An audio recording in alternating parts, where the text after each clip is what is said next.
No, we're doing one take. One take. One 30-minute take. That's all we need. Cool. I'm learning stuff.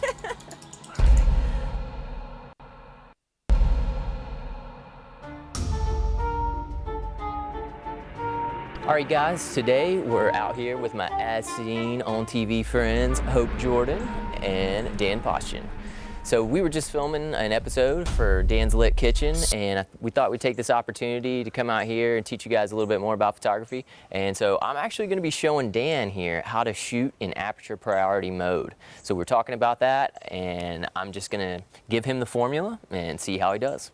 So now that we have Dan here, the camera in Aperture Priority Mode, you got to turn the dial to AV for Canon or A mode for Nikon or Sony. And we're going to go ahead and take it out of video mode, switch it over into photo mode. And whenever you're taking photos, you actually never want to use the live view. I see a lot of people trying to use these digital SLRs like a point and shoot, but you actually want to look through the viewfinder. It gives you a more accurate representation of what your photo is going to be, and you can see directly through the lens.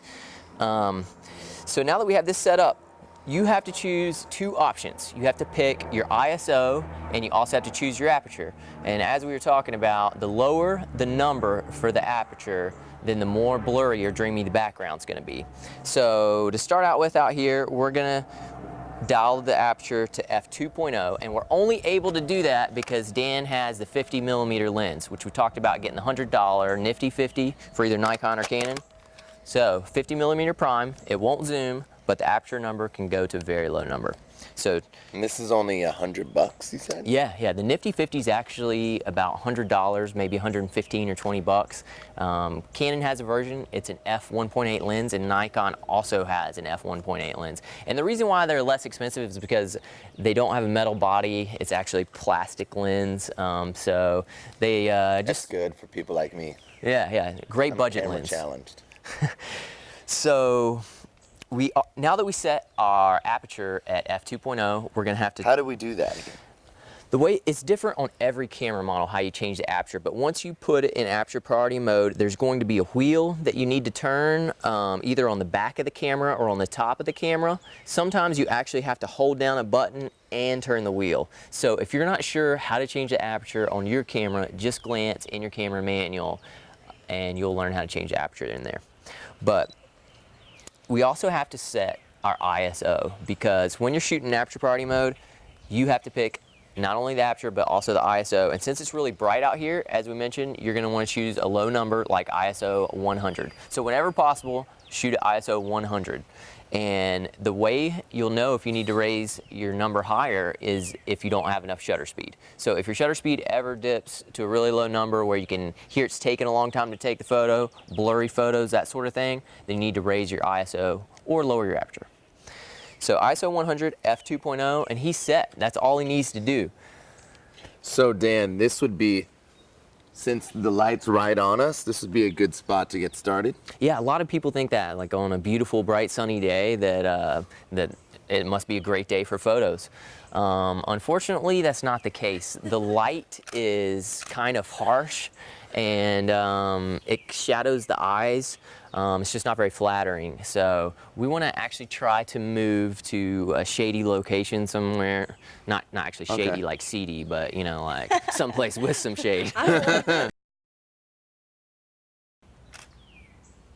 So the zoom is just feet, right? Right, yep. And then I focus. So that was a good question. I actually have the focus set up. So the center point is called a center focus point. I have my camera set up in one-shot mode so that rather than having to choose the focal point every time, it autofocuses on the middle. Okay. And so then what you want to do is do a half shutter press on the dead center, like I would put the dead center of the camera on Hope's eye, and then, but before I fully press the shutter all the way down, then you can move and reframe. So whatever you want to focus on, you hit that first, and then you slightly move the camera, and then do a full shutter press. Okay. And it's called focus and recompose. Oh, okay. Oh yeah, I feel it. You feel it halfway. She's kind of a natural. All right. All right, so now Take let's some in some move, good light. Yeah, let's move Hope over here into the shade. So now that we're over here in the shade, we're gonna go ahead and let Dan take a couple more photos of Hope in this light. And another really good thing to keep in mind is your subject to background distance. So if Dan was gonna come towards the camera here and use these holly bushes as the background, basically you would want to create as much separation as you could from the background in Hope. So let's do one with Hope right there. Yep. And then we'll back you away. Come over here a little bit. Lighting. Oh, there we go. Perfect. All right. 1, 2, 3. And then, yeah, now. 1, 2, 3. Oh, wow. I like the second picture I took. Oh yeah. I like that too. Wow. Another really good trick to employ is to use a leading line. Like we have these bushes kind of running down behind us. So if Dan actually stands near this building, and then Hope, if you stand right kind of in there, and if you shoot, come this way for me a little bit. Yep. And then just leave that kind of falling off the edge. 1, 2, 3. And then take one step towards, or back, Hope, then. One more step back. I don't know if we can get her quite in the shade. Yeah, see if you can come up this way. Yeah. Come on up. Up a little bit more. Yeah. Yeah, right in there. Yeah. Actually, yeah, that's not bad. Like, see if you can put your back into the bushes just a little bit. Yeah. There you go. Yeah, very nice. Sometimes you really have to work for this, like just to find the shade. When you're working it, we call this dappled sunlight. And dappled light is really difficult because you really have to move your subject around a lot in order to get that perfect light. Dapple. That's pretty. Nice.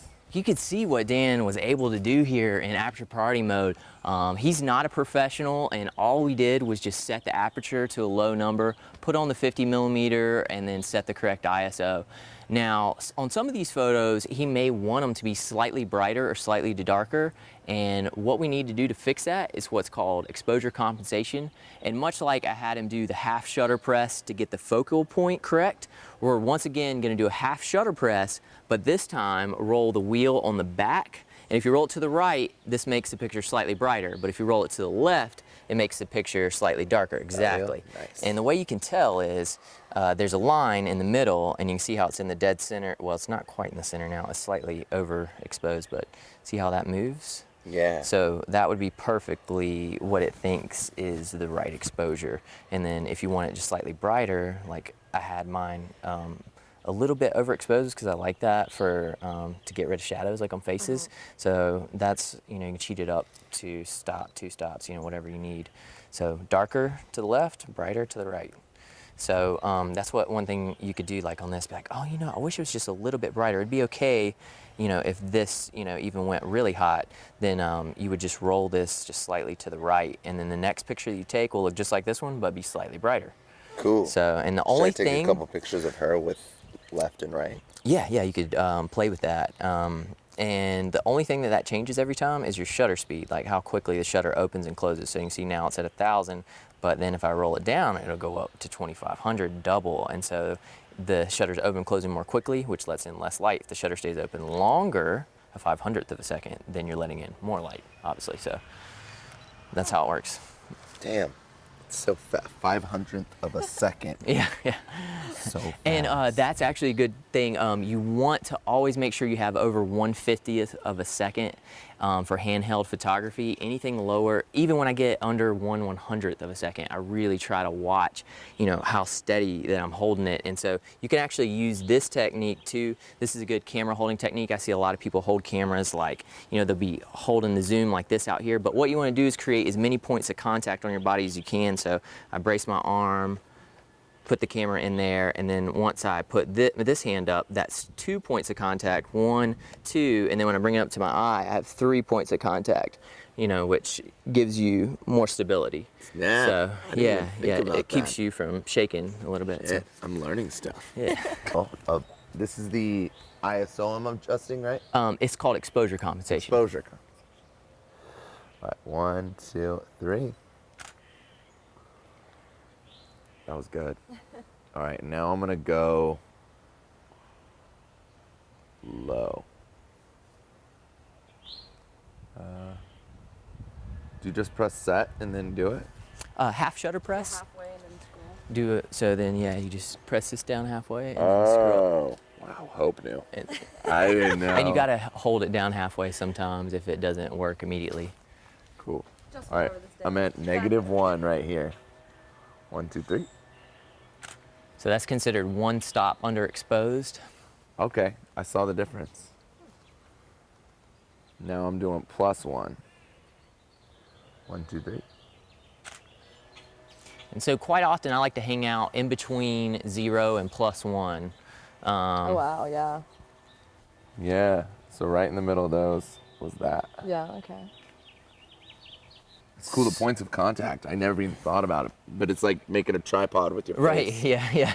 You know? Make a tripod with 1, your 2, face. 3. Okay, so one major challenge that you always have whenever you're working out in the field is where you're gonna shoot. And you can see we kind of stuck ourselves in the backyard without, a lot of really good photo taking, scenarios or situations. So one thing, as I mentioned, I look for those leading lines. And so I'm just gonna grab the camera and take these guys over here by the brick wall, and we're gonna do another leading line shot, and I'll show you what we get. Rad. All right, cool. So yeah, my idea basically for this was to kind of like get Hope like maybe somewhere back in here, like kind of like don't look crazy. I like it. And then Dan, if you were like, right here, I don't know if it's gonna work, or maybe you might have to shoot back this way, but like I like these little brick walls. Like, yeah, this is the angle right here. If Hope was, on that ladder. Do you want me to get there? Yeah. And I get where you're at, Uh-huh. and then you'll be over here? Me? Yeah. Are you gonna be right there? Oh no, this is where you're gonna be. Sorry, I was just kind of showing them Okay. where to get.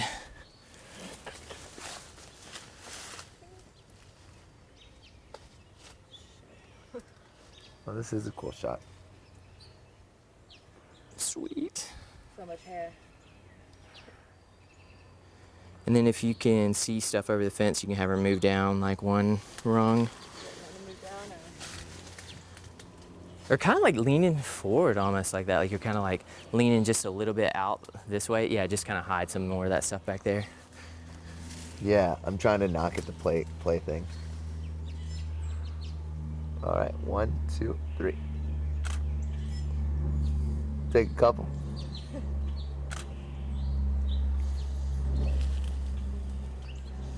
Kind of looks a little out of focus. See if you can get down on the bottom rung. Yeah, it is. Bottom? Yeah. Try again and then put that middle thing like right on her eye. And sometimes you got to do a couple clicks. The bottom one? Yeah. There it is. Yep. There it is.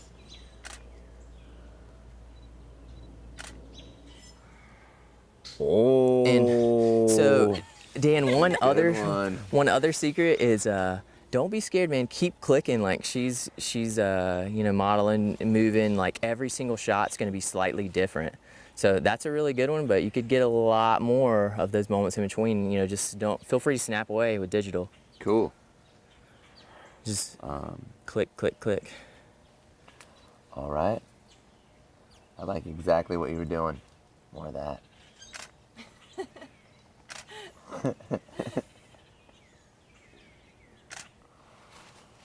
All right.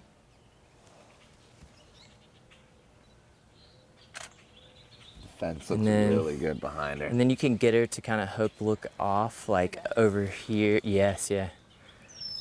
Good.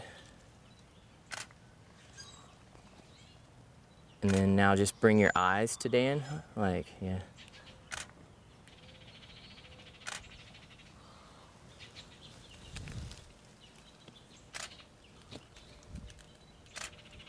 See what I did there? See what you I went vertical with it. Oh, shit. Switching angles up. So is the light on her face bad or good here, Dan? lean out. Yeah, it just depends on where she's at. Like, you know, one thing too is I could get a reflector. Dan, let me go grab a reflector. And This one is kind of spotty light on your face, but I really like it. Yeah. I think Yeah. that's the best one. Oh, that one, Yeah. That one. all right, so we're kind of struggling over here to get all of the dappled light off of Hope's face. And so I brought out the trusty reflector and dum-da-dum. So then we can use this to cover all of the light off of Hope for Dan. Oh, wow. There it is. Yeah. Give me that kind of looking into the distance again. Yeah. And then bring it back to me. Nice. Ooh, yeah. That was a good one.